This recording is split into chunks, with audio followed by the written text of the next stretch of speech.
السلام علیکم dear students, امید ہے آپ سب خیریت سے ہیں۔ آج کی اس ویڈیو میں ہم نے ڈسکس کرنا ہے اٹانومس باڈیز اور گورنمنٹ کے انسٹیٹیوشنز میں کیا ڈیفرنس ہے۔ نمبر 2 ہم نے ڈسکس کرنا ہے کہ ZTBL کیا ہے، اور ZTBL ایک اٹانومس باڈی ہے تو کس طرح ہے، اور گورنمنٹ کا ایک انسٹیٹیوشن ہے تو کس طرح ہے۔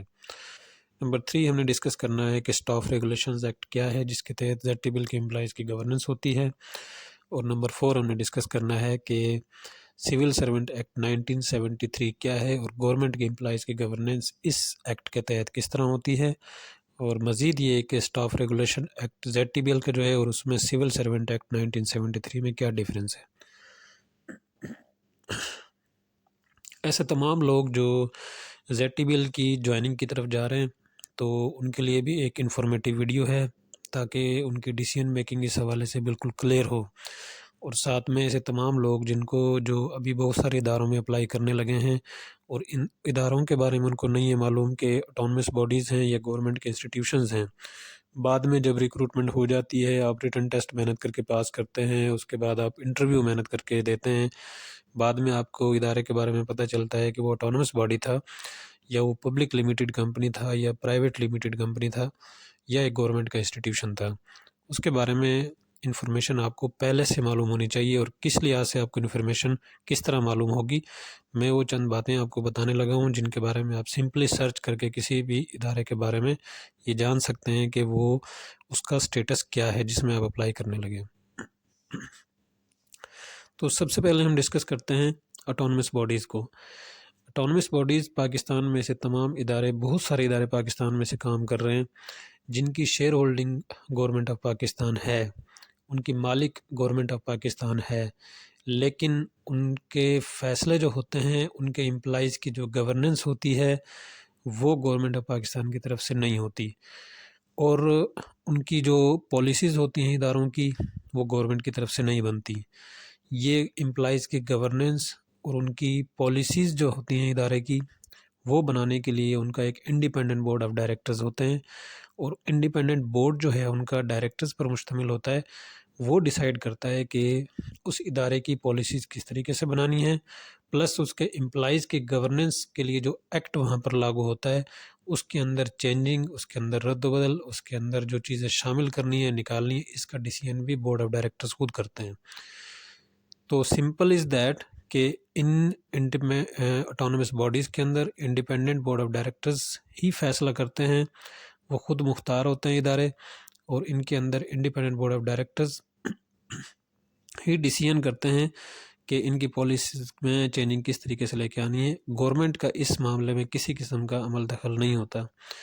گورنمنٹ اس معاملے میں زیادہ سے زیادہ یہ کر سکتی ہے کہ جو سیکٹری یا چیئرمین اس ادارے کا ہوتا ہے اس کی اپائنٹمنٹ گورنمنٹ کی طرف سے ہوتی ہے۔ اب سوال پیدا یہ ہوتا ہے کہ اٹانومس باڈیز ہوتی کس طرح ہیں، یہ گورنمنٹ کا ایک ادارہ کیوں نہیں ہوتا اس طرح، یا ایک ادارہ گورنمنٹ نے جو بنایا تھا وہ اٹانومس کس طرح ہو جاتا ہے۔ دیکھیں، ایسے ادارے جن کے شیئرز جو ہیں وہ مارکیٹ میں فلوٹ ہوتے ہیں، اسٹاک مارکیٹ میں ان کی سیلنگ اینڈ پرچیزنگ ہوتی ہے، تو وہاں پر یہ چیز ڈیسائیڈ ہوتی ہے کہ یہ ایک اٹانومس باڈی ہے تو اس کا سٹیٹس کیا ہوگا، یہ پرائیویٹ کی طرف جا رہا ہے یا پبلک لمیٹڈ کمپنی کی طرف جا رہا ہے۔ اگر اس ادارے کے 51% سے زیادہ share government of Pakistan hold کرتی ہے تو پھر وہ ادارہ اٹانومس باڈی کہلائے گا، یا پبلک لمیٹڈ کمپنی آپ اس کو کہہ سکتے ہیں۔ اگر 51% سے شیئر کم رہ جاتا ہے گورنمنٹ آف پاکستان کا اور پرائیویٹ اونرز اس کے بڑھ جاتے ہیں تو پھر وہ ادارہ جو ہے وہ اٹانومس تو ہوتا ہی ہے لیکن پرائیویٹ لمیٹڈ کمپنی کی طرف اس کا سٹیٹس چلا جاتا ہے۔ تو پبلک لمیٹڈ کمپنی ہو یا پرائیویٹ لمیٹڈ کمپنی ہو، ان کی جو گورننس ہے امپلائیز کی، ان کے جو پالیسیز ہیں وہ automatically independent board of directors ہی کرتے ہیں، اور اس کے اندر گورنمنٹ کا کسی قسم کا رول وہ گورنمنٹ پلے نہیں کرتی، اور گورنمنٹ جو ہے وہ پولیٹیکلی بھی ان اداروں کو جو ہے وہ کسی قسم کا وہ ان کو انفلوئنس نہیں کر سکتی۔ تو آپ کہہ سکتے ہیں کہ جیسے اس کی ڈیفینیشن ہے اٹانومس باڈیز، یعنی وہ خود مختار ادارے ہوتے ہیں، اپنی پروفٹ اینڈ لاس کے ذمہ دار بھی وہ خود ہی ہوتے ہیں، پلس امپلائیز کی گورننس، ان کی ریکروٹمنٹ، ان کی پالیسیز وہ خود مختار ہی ہوتے ہیں اس حوالے میں، تو گورنمنٹ کا اس معاملے میں کسی قسم کا عمل دخل نہیں ہوتا۔ تو اگر وہ ادارہ پرائیویٹ ہے تو گورنمنٹ کا جو شیئر ہے 51% سے کم ہوگا اس کے اندر. وہ 10% بھی ہو سکتا ہے، 20 بھی ہو سکتا ہے، 40 بھی ہو سکتا ہے، 45 یا 50 بھی ہو سکتا ہے. ٹھیک ہے. اگر وہ ایک پبلک لمیٹڈ کمپنی ہے تو پھر گورنمنٹ کا اس کے اندر شیئر 51% سے زیادہ ہوگا. ٹھیک ہے. تو ایسے بہت سارے ادارے ہیں پاکستان میں جن کی share holding 100% government of Pakistan ہے، لیکن اس کے باوجود وہ اٹانومس ہیں. کیونکہ اٹانومس کرنے کا مطلب یہ ہے کہ گورنمنٹ نے علیحدہ سے ایک بورڈ ان کا بنا دیا ہے، انڈیپینڈنٹ بورڈ آف ڈائریکٹرز. وہ ڈائریکٹرز پر مشتمل ایک بورڈ ہوتا ہے، اس نے وہ ڈیسیژن میکنگ جو ان کی پالیسیز ہوتی ہیں وہ تمام انہی کے ذمہ ہوتی ہیں، اور انہوں نے وہ کچھ کرنا ہوتا ہے. سمپل اس کی مثال یہ ہے کہ اگر ایک ادارہ جس کی شیئر ہولڈنگ 100% گورنمنٹ ہے اور بجٹ پہ سیلریز بڑھتی ہیں گورنمنٹ امپلائیز کی، تو اٹانومس باڈیز میں بعض اوقات تو وہ بڑھ جاتی ہیں سیلریز اور بعض اوقات وہ نہیں بڑھتی. یہ چیز ڈیسائیڈ کرنی ہوتی ہے اس ادارے کے جو بورڈ ہے، انڈیپینڈنٹ بورڈ آف ڈائریکٹرز، ان کی میٹنگ کال ہوتی ہے. وہ اس ادارے کی پروفٹ اینڈ لاس کی پرسنٹیج دیکھتے ہیں اس ٹائم کیا ہوتی ہے. اگر وہ اس پوزیشن میں ہیں کہ وہ امپلائیز کو ایڈ ہاک ریلیف دے سکتے ہیں تو پھر وہ امپلائیز کو یہ الاؤ کر دیتے ہیں.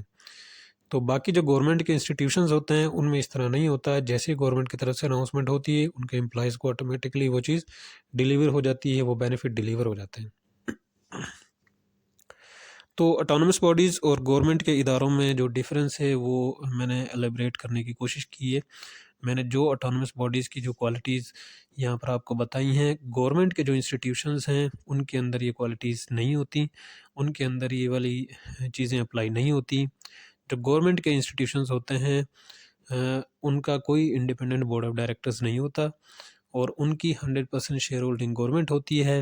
گورنمنٹ ان کی مالک ہوتی ہے، گورنمنٹ ہی ان کی پالیسیز بناتی ہے، اور ان کے جو پریزیڈنٹ چیئرمین ہوتے ہیں ان کی اپائنٹمنٹ گورنمنٹ کی طرف سے ہوتی ہے. اور وہ جو گورنمنٹ کی طرف سے جو پالیسیز بنائی جاتی ہیں ادارے کے حوالے سے، ان کی امپلیمنٹیشن بھی اسی ادارے کی ذمہ ہوتی ہے. اور جب گورنمنٹ امپلائیز کو بینیفٹ دیتی ہے، اپنے سول امپلائیز کو بینیفٹ دیتی ہے، تو جیسے ہی ادھر سے سرکولر پاس ہوتا ہے آٹومیٹکلی تمام اداروں میں جو ہے وہ ایکولی جو ہے وہ جس پرسنٹیج کے تحت گورنمنٹ بڑھاتی ہے، سیلریز بڑھاتی ہے، یا پینشن کی پالیسیز چینج کرتی ہے، یا ریٹائرمنٹ بینیفٹس کے اندر کسی قسم کی رد و بدل ہوتی ہے، تو تمام سول امپلائیز، سول سرونٹس کے اندر وہ آٹومیٹکلی ڈیلیور وہ چیز ہو جاتی ہے. جبکہ اٹانومس باڈیز میں اس طرح نہیں ہوتا. اٹانومس باڈیز میں یہ فیصلہ ان کا انڈیپینڈنٹ بورڈ آف ڈائریکٹرز کرتا ہے، اور گورنمنٹ کی طرف سے اس معاملے میں کسی قسم کی جو ہے عمل دخل نہیں ہوتا. ٹھیک ہے.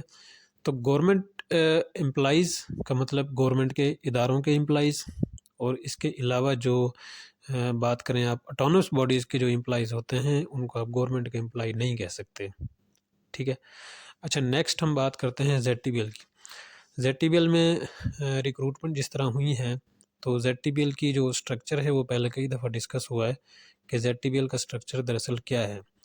لیکن زیڈ ٹی بی ایل کی اگر ہم شیئر ہولڈنگ کی بات کریں تو 100% اس کی share holding government of Pakistan ہے، اور اس میں سنگل شیئر بھی کسی پرائیویٹ اونر کے پاس نہیں ہے.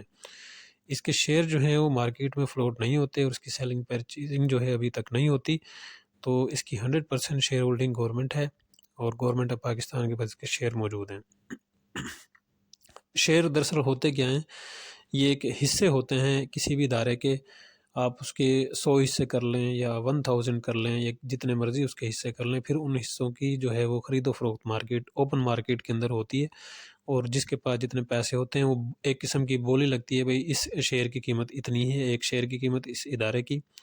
تو جو دیکھتا ہے اس میں بینیفٹ وہ شیئر پرچیز کر لیتا ہے. تو جب شیئر جیسے ہی کوئی پرچیز کرتا ہے تو آٹومیٹکلی اس ادارے کا وہ اتنے شیئر کا مالک بن جاتا ہے. تو یہ شیئر کی دراصل ایک سٹوری ہے جو میں نے آپ کو بتائی ہے. تو جو زیڈ ٹی بی ایل ہے اس کی share holding 100% government of Pakistan ہے، اور اس میں پرائیویٹ اونر کے پاس شیئر بالکل بھی نہیں ہے. تو اس لحاظ سے آپ اس کو کہہ سکتے ہیں کہ گورنمنٹ کا ایک ادارہ ہے. ٹھیک ہے. تو اگر ہم دوسرے الفاظ میں اس کے سٹرکچر کی بات کریں کہ یہ گورنمنٹ کا ادارہ کیوں نہیں ہے یا اٹانومس کیوں ہے، اٹانومس باڈی آپ اس کو اس طرح کہہ سکتے ہیں کہ اس کا انڈیپینڈنٹ بورڈ آف ڈائریکٹرز موجود ہے. اس کے جو پالیسیز ہیں زیڈ ٹی بی ایل کی وہ گورنمنٹ کی طرف سے نہیں بنتی. ان کا جو بورڈ آف ڈائریکٹرز ہے وہ میٹنگ جب ہوتی ہے ان کے اندر وہ ڈیسائیڈ کرتے ہیں منٹس آف میٹنگ کے اندر کہ کون سی جو ہے وہ لوننگ کی پالیسیز جو ہے وہ لون کی وہ اپلائی کی جاتی ہیں اور کون سی ڈپازٹ کی پالیسیز اپلائی کی جاتی ہیں, یا اسٹاف ریگولیشنز کے اندر جو ہے امپلائیز کے بینیفٹس کے حوالے سے جو چیز ڈسکس ہوتی ہے HR ڈپارٹمنٹ میں وہ کس طرح ہوتی ہے. تو گورنمنٹ کا اس معاملے میں کسی قسم کا عمل دخل نہیں ہوتا. یہ ZTBL کی جو ٹاپ لیول کی مینجمنٹ ہے اس نے ڈیسائیڈ کرنا ہوتا ہے کہ آپ نے امپلائیز کو گورن کس طرح کرنا ہے, اور ZTBL کے جو ایک ادارہ ہے اس کی پالیسیز کو کس طریقے سے بنانا ہے اور کس طرح سے ادارے کو آگے لے کے چلنا ہے. تو اگر ہم ان چیزوں کو دیکھیں تو یہ ایک اٹانومس باڈی ہے. اگر آپ اس کی شیئر ہولڈنگ کی طرف دیکھیں تو یہ گورنمنٹ کا ایک ادارہ بن جاتا ہے. بہت سارے لوگوں کو یہ کنفیوژن ہے کہ یہ گورنمنٹ سروس ہے یا نہیں. تو دیکھیں گورنمنٹ سروس کی اگر ہم بات کریں تو گورنمنٹ سروس آپ ZTBL کی OG3 یا اس سے اوپر والے جو لیول کی جاب ہے آپ اس کو گورنمنٹ سروس نہیں کہہ سکتے, بیکاز جو یہاں پر گورننس کی جاتی ہے امپلائیز کی وہ سول سرونٹ ایکٹ 1973 کے تحت نہیں ہوتی.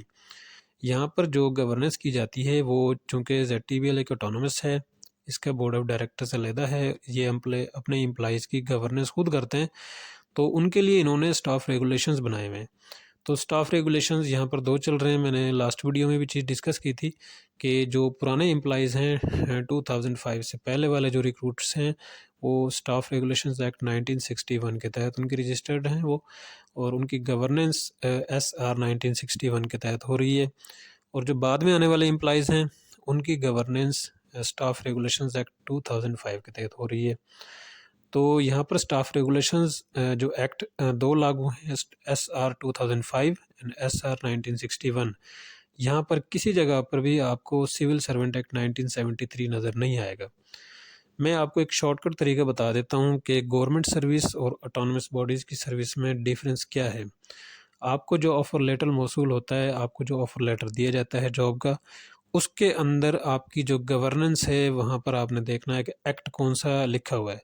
اگر وہ ایکٹ لکھا ہوا ہے سول سرونٹ ایکٹ 1973 تو آپ سمجھ جائیں کہ آپ گورنمنٹ سروس ہے آپ کی اور گورنمنٹ امپلائی ہیں آپ.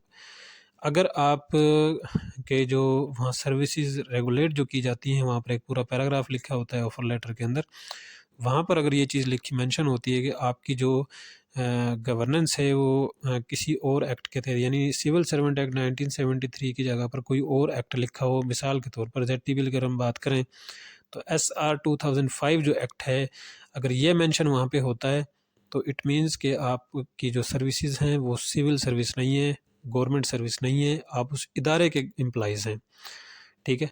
اوورآل اگر آپ دیکھیں تو چونکہ ادارے کی جو مالک ہے وہ گورنمنٹ ہے تو آپ گورنمنٹ کے امپلائی کہہ سکتے ہیں خود کو. لیکن اگر آپ کانسیپچول یہ چیز دیکھیں اور لیگلی آپ اس چیز کو دیکھیں, بائی رول اگر آپ اس چیز کو دیکھیں تو ZTBL کے جو امپلائیز ہیں وہ گورنمنٹ امپلائیز ان کو نہیں کہہ سکتے آپ.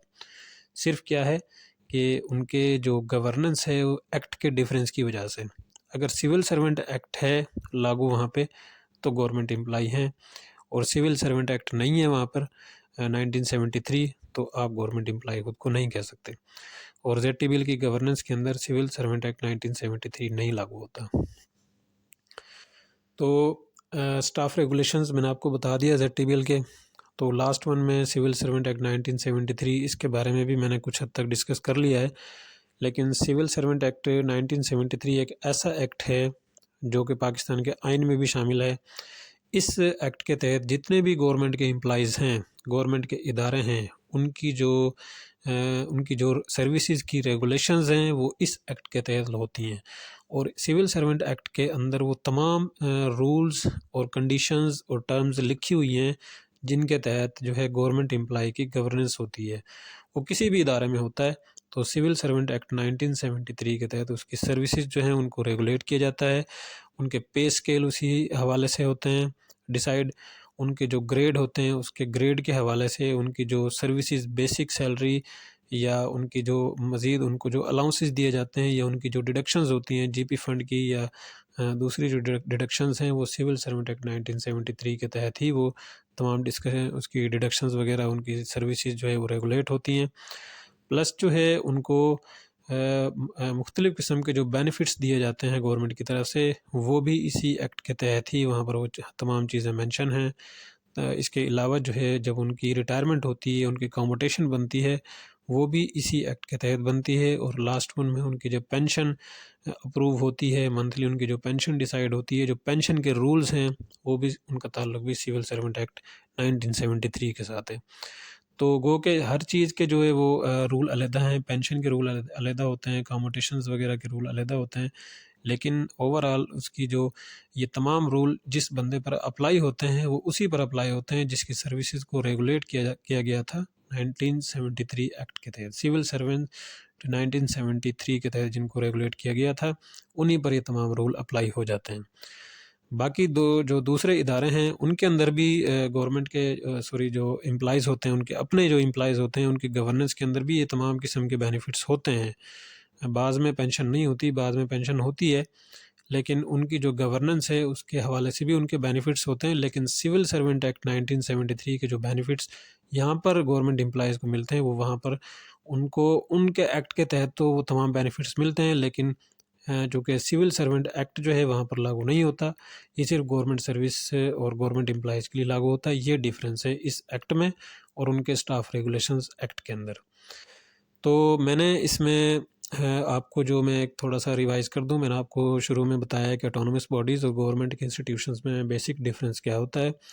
اس کے بعد ہم نے زیڈ ٹی بی ایل کو ڈسکس کیا ہے کہ زیڈ ٹی بی ایل کیا ہے، اس کا سٹیٹس جو ہے وہ آٹونومس کس طرح ہے، یا اس کو گورنمنٹ کے ادارہ آپ کہہ سکتے ہیں تو کس طریقے سے کہہ سکتے ہیں۔ نمبر 3 ہم نے ڈسکس کیا ہے کہ زیڈ ٹی بی ایل کے جو اسٹاف ریگولیشنز ہیں وہ کون کون سے ہیں اور ان کی governance Z T B L کے امپلائیز کی کس طریقے سے ہو رہی ہے۔ اور لاسٹ میں ہم نے ڈسکس کیا ہے کہ سول سرونٹ ایکٹ 1973 کیا ہے، اور باقی اداروں کے جو اسٹاف ریگولیشنز ہیں ان میں اور سول سرونٹ ایکٹ 1973 میں کیا ڈیفرنس ہے۔ تو یہ میں نے ایک ویڈیو میں کور کرنے کی کوشش کی ہے۔ اگر آپ اس ویڈیو کو سٹارٹ سے آخر تک دیکھتے ہیں تو آپ کو بہت سارے جو ہے وہ چیزوں کے کانسیپٹ کلیئر ہو جائیں گے۔